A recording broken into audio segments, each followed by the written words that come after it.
বিশ্বভারতী কাণ্ডে 3 দিন পর বিশ্ববিদ্যালয় কর্তৃপক্ষ ছাত্রী খোঁজ খবর নিতে শুরু করলেও সমালোচনা ঝড় অবশ্য এখনো থামছে না। ইতিমধ্যে এই ঘটনায় প্রধানমন্ত্রী ও রাজ্যপাল রিপোর্ট তলব করেছেন। দোষীদের শাস্তির দাবিতে মানব সম্পদ উন্নয়ন মন্ত্রককে চিঠি দেবেন বলে জানিয়েছেন ব্রাত্য বসু। এবার বিশ্বভারতী কাণ্ডের প্রতিবাদে সোচ্চার হলেন লোকসভার প্রাক্তন অধ্যক্ষ সোমনাথ চট্টোপাধ্যায়। তীব্র ধিক্কার জানিয়ে এই ঘটনাকে অমানবিক বলে মন্তব্য করেছেন তিনি। মধ্যযুগে বোধহয় ধরনের কেউ ব্যবস্থা হয়নি, অবস্থা কারণ হয়নি।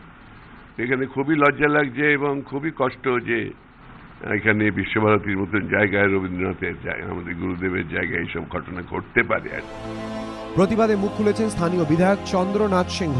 তিনি জানিয়েছেন, এর আগে ছাত্রনিবাসে এক ছাত্রীকে গুলি করে খুনের ঘটনায় নিরাপত্তা নিয়ে প্রশ্ন উঠেছিল, কিন্তু এবারে খোদ হোস্টেলে ওয়ার্ডেনের এই আচরণে উদ্বেগ আরও বাড়ছে।